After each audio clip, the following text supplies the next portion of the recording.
Hi, everyone. It's me, Dr. Stacy Betancourt, with another edition of Making Sense with Dr. Stacy. Today, we're going to talk about courage. Now, I know I said that I was going to give you a part two on knowing your worth, and I will um, next time. But what I've been finding is all week the word courage kept kind of resonating with me and kind of coming into my mind at very different times.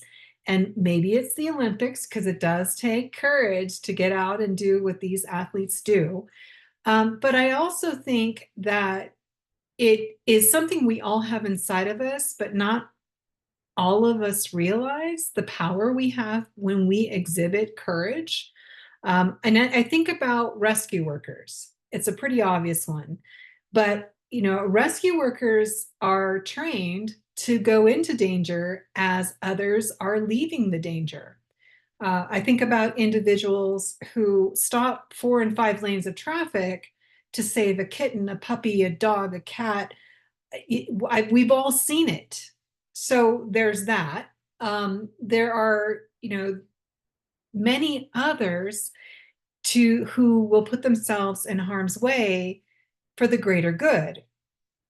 And that's heroism. That's being the act of being a hero.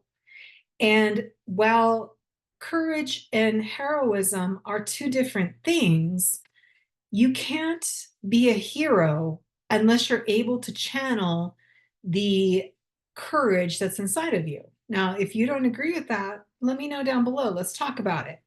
But the thing is that courage can manifest its way in so many different instances. For example, leaving a job takes courage.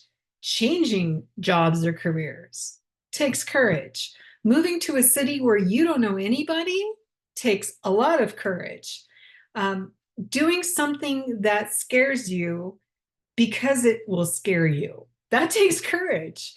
And that's the thing, is that becoming a parent, or there's so many different things that takes courage and you don't often think about it, but yeah, becoming a parent takes courage, a lot of patience, but it takes courage. So do you see where I'm going with all of this? It's like the lion that most of us know from a movie that was made in 1939, um, where they thought they were weak and meek and had no courage whatsoever. And it took a great, powerful individual to show them that, you already had it. Yes, they gave them a symbol that they wore, which gave them the courage. But the thing is, we all have it. And it brings me to you. Do you see your courage?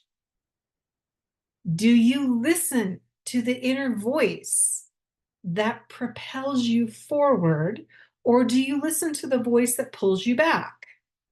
And where I'm going with this is the voice that pushes you forward or pulls you forward, that's courage. The one that pulls you back, that's fear. So, and I'm not talking about running into a burning building, and I'm not talking about stopping 5 lanes of traffic. But what I'm saying is in your life, have you avoided doing things that might have been really good for you, but you would have had to step out of your comfort zone to get there? That's a valid point. And I used to be that person. And, I grew up from a very early age being convinced that I wasn't smart enough. I wasn't good enough. I wasn't talented enough. I wasn't pretty enough. And it took me so long to realize that generational trauma wasn't my trauma. It was my parents' trauma. And it was their voices in their heads that they were listening to that convinced them they couldn't be any more than they were. They had dreams, big dreams, but they never fulfilled them because they continually listened to the voice that pushed them down because of their own trauma.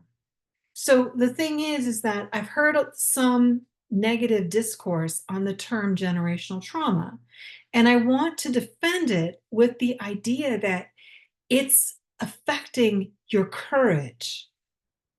So if you're not able to fix that trauma, you're going to keep carrying it and you're going to keep listening to that meek voice saying you're not good enough, you're not strong enough, you're not smart enough, you're not talented enough. And I'm here to tell you that yes, you are. So if you're having trouble with that, and I'm not talking about be reckless, I'm talking about living a full, complete life. And that takes courage. And if it's that's keeping you, then let's talk. I can help you with that. Trust me. And the idea is break the cycle. Okay. So if this does sound like you, let's talk. Together we can get to a point where your voice of courage comes out. And again, I'm not talking about being reckless. I'm talking about living the quality of life that everybody deserves. So that's kind of where I'm at. So if you are that lion who's meek, let me help you be the one who helps you see who you can really be. And if you're doing okay, then good for you. That's awesome. Because remember, we're not all on the same journey at the same time. Please have grace with others because we don't know what they're going through. Have grace for yourself because you know what? You deserve it. So for this week, understand your courage. And if you can't, let's talk. Please drop your comments into the area below. I kind of lost what I was going to say. But anyway, be kind to yourself and be kind to others. And I will see you next week. Take care. This is another edition of Making Sense with Dr. Stacy, and I'll talk to you next week.